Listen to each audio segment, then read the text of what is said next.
Hey thrill seekers and Stephen King superfans, welcome back to Clip Rush, where we geek out over the wildest reboots hitting the big screen.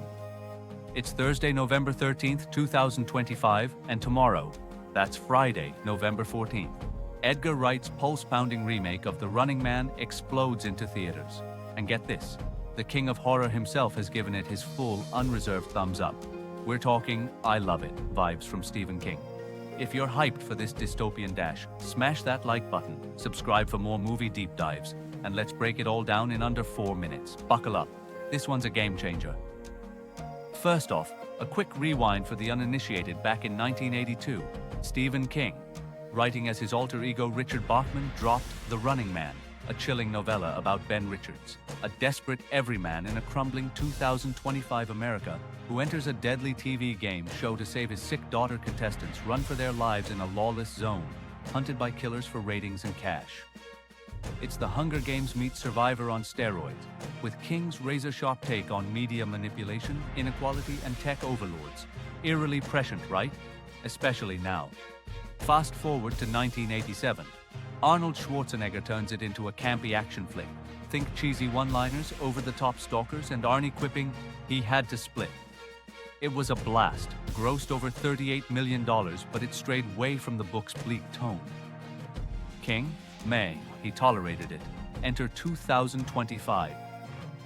Director Edgar Wright, the guy behind Baby Driver's killer soundtrack syncs and Scott Pilgrim's pop art chaos, says, "Hold my tea."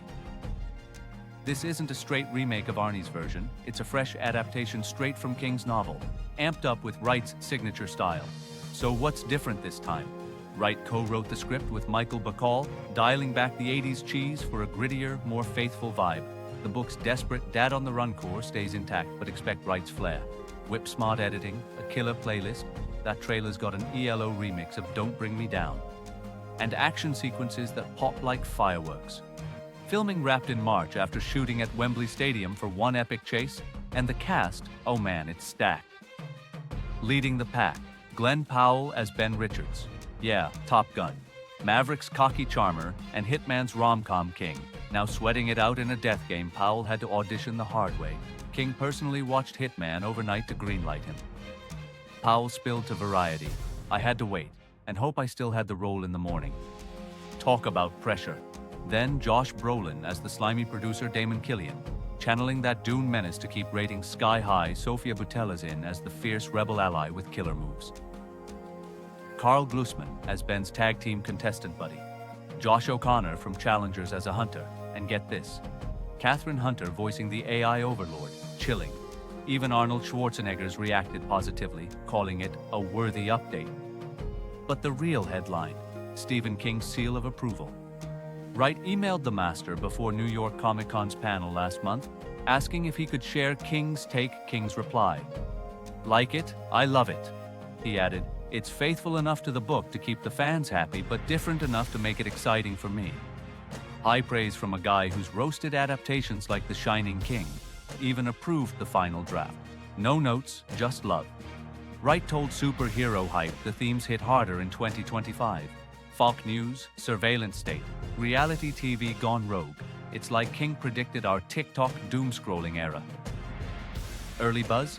The first trailer dropped in July. 12 minutes of footage at Comic-Con, wowed crowds. Critics are mixed, sitting at 62% on Rotten Tomatoes. Fresh, but the lowest of King's 4 2025 adaptations. Some say it's thrilling, but not revolutionary. Others rave about Powell's everyman grit and Wright's visual fireworks.